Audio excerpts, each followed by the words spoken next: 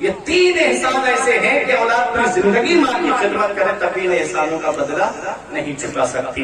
ایک صحابی نے کہا یا رسول اللہ میں نے اپنی ماں کو اپنے کاندھے پہ بٹھا کر کے حج کرایا ہے، کیا میں نے اپنی ماں کے احسانوں کا بدلہ چکا دیا؟ نبی نے ارشاد فرمایا تیری پیدائش کے وقت جو تیری ماں کو درد ہوتے تھے ان دردوں میں سے ایک درد کا بدلہ بھی تو نے نہیں چکایا۔ کتنی بڑی نعمت ہے ماں باپ۔ ایک شاعر نے کہا تھا نعمت کے وقت کو کوئی اجرت نہیں مانگی، دنیا سے کبھی حسب ضرورت نہیں مانگی، یہ ماں کا جگر ہے کہ لہو اپنا پلا کر بیٹے سے کبھی دودھ کی قیمت نہیں مانگی۔ ارے بڑھاپا کیا جوانی کیا یہ بچپن بانٹ لیتے ہیں، بڑھاپا کیا جوانی کیا یہ بچپن بانٹ لیتے ہیں، نہ ہوگا دل میں گنجائش تو آنگن بانٹ لیتے ہیں، نہیں منظور حصے میں کسی بیٹے کو اپنی ماں، مگر آپس میں بوڑھی ماں کے کنگن بانٹ لیتے ہیں۔ اور دھوپ کیسی بھی ہو سایہ نہیں کھونے دیتا، راہ کیسی بھی ہو بے بس نہیں ہونے دیتا، ارے بیچ کے اپنا لہو چاہے وہ روٹی لائے باپ اولاد کو بھوکا نہیں سونے دیتا، بیچ کے اپنا لہو چاہے وہ روٹی لائے باپ اولاد کو بھوکا نہیں سونے دیتا۔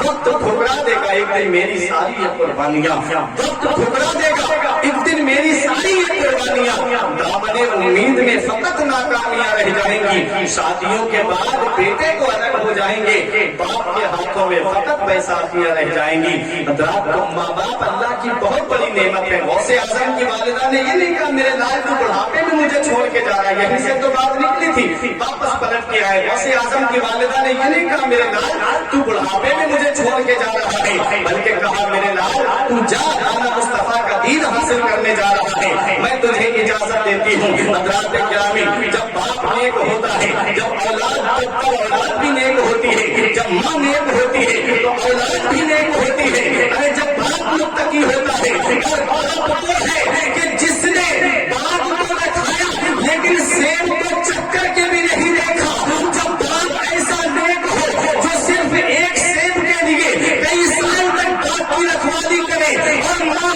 ایسی ہو جس نے کبھی کسی غیر محرم کو نہ دیکھا ہو، تو ایسے حسین گلشن میں جو پھول کھلتا ہے اسی پھول کو دنیا غوث اعظم کے نام سے جانتی ہے، اسی پھول کو دنیا کو میرا سبحان اللہ سے جانتی ہے۔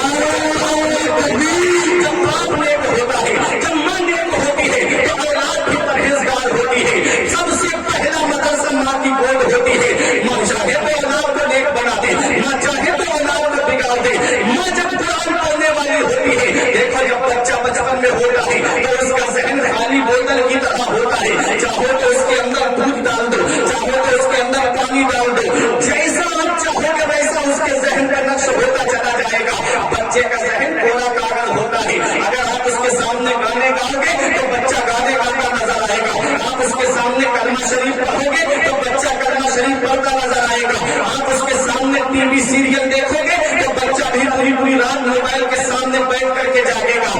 یاد رکھو یہ بچے جو ہیں ان کو ماں چاہے تو نیک بنا دے، ماں چاہے تو ان کو بگاڑ دے۔ ارے جب ماں نیک ہوتی ہے، ماں جب گود میں لے کر کے بیٹے کو قرآن سنانے والی فاطمہ ہوتی ہے تو بیٹا نیزے پہ چڑھ کے قرآن سنانے والا حسین ہوتا ہے۔ ماں جب اپنی خیر فاطمہ ہوتی ہے تو بیٹا بغداد کا غوث اعظم ہوتا ہے۔ ماں جب محمود بی بی ہوتی ہے تو بیٹا ہندوستان کا راجا 95 لاکھ غیر مسلموں کو کلمہ پڑھانے والا غریب نواز ہوتا ہے۔ ارے ماں جب صابرہ ہوتی ہے تو بیٹا علاؤالدین علی احمد صابر ہوتا ہے۔ ماں جب نیک ہوتی ہے تو بیٹا مخدوم اشرف جہانگیر سنگھ رانی ہوتا ہے۔ ماں جب صدر میں اللہ ہوتی ہے تو بیٹا سید سالار مسعود غازی ہوتا ہے۔ ماں جب نیک ہوتی ہے تو بیٹا وقت کا اعلیٰ حضرت ہوتا ہے۔ ماں جب نیک ہوتی ہے تو بیٹا حجت الاسلام ہوتا ہے۔ ماں جب نیک ہوتی ہے تو بیٹا مفتی اعظم ہوتا ہے۔ اور ماں جب وہ ہے جو اپنے زیور کو بیچ کر کے منظر اسلام کے مدرسوں کی تنخواہ کو نکالے تو اس کے شکم سے جو بچہ پیدا ہوتا ہے اسی کو دنیا کا جو شریعت کے نام سے جانتا ہے۔ سبحان اللہ سبحان اللہ، نعرہ تکبیر، نعرہ رسالت، فیض علی شاہی میاں حضور، فیض علی ناصر میاں حضور، فیض علی جنگو میاں حضور، فیض علی اعلیٰ حضرت حضور شہید ملت، نعرہ تکبیر، نعرہ رسالت۔ جب نیک ہوتی ہے تو اولاد بھی نیک ہوتی ہے، ماں جب پرہیز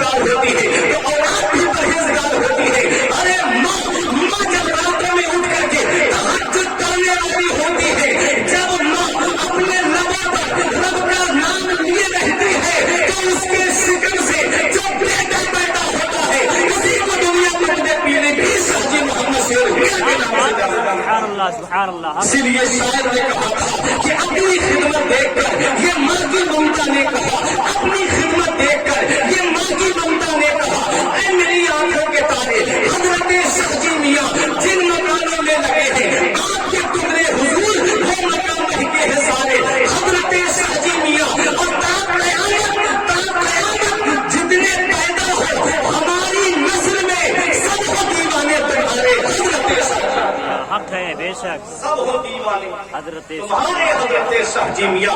جب ماں نیک ہوتی ہے، جب باپ نیک ہوتا ہے تو اولاد بھی نیک ہوتی ہے، اولاد بھی پرہیزگار ہوتی ہے. اس لیے اے نند نگر کے زندہ دل مسلمانوں، میں اپنی ماں بہنوں سے گزارش کروں گا کہ اپنی اولاد کو وقت سے پہلے جوان کر دو، لیکن ہیرو ہیروئن کا کردار دے کے جوان مت کرو، فلمی ایکٹروں کا کردار دے کے جوان مت کرو، ارے بمبئی کے گنڈوں کا کردار دے کے جوان مت کرو، بمبئی کی حصہ لڑکیوں کا کردار دے کے اولاد کو جوان مت کرو. اگر اولاد کو جوان کرنا ہے تو کربلا کے حسین حسن کا کردار دے کے جوان کرو. اولاد کو جوان کرنا ہے تو سلطان صلاح الدین ایوبی کا کردار دے کے جوان کرو.